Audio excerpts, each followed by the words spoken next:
The registration process is chaotic. The French and British governments are speeding up the process of moving unaccompanied migrant children out of the jungle, and everyone here wants their case to be heard. On Monday, 14 children arrived in London to be reunited with relatives already living in Britain. More are expected to follow in the coming weeks, but campaigners say not enough children are going to be resettled.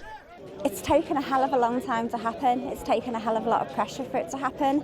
It's great that it is happening, but what we're hearing is that maximum it's going to be 300 children, and we've got over 1,000 children here. And what about the rest? The identification process is extremely complicated.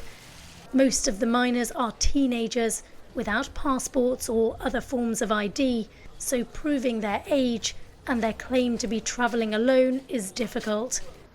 Soon the jungle camp will be completely demolished, and the thousands of people who call it home will be forcibly evicted.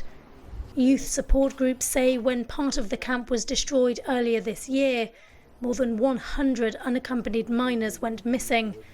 There is concern that children who are not granted safe passage to the UK will try more dangerous ways of getting there.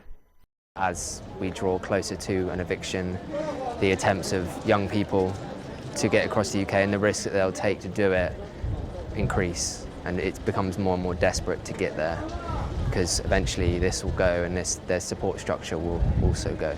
The main illegal route now would be on a lorry, so stowing away on a lorry, and often there are frequent attempts from children to get onto moving vehicles, and children have died doing it. The French government had planned to start dismantling this camp this week. That's now been delayed, which does mean there's more time to process the resettlement of unaccompanied minors. But the fate of many young, vulnerable people here in the jungle remains far from clear. Kate Parkinson, CCTV, Calais.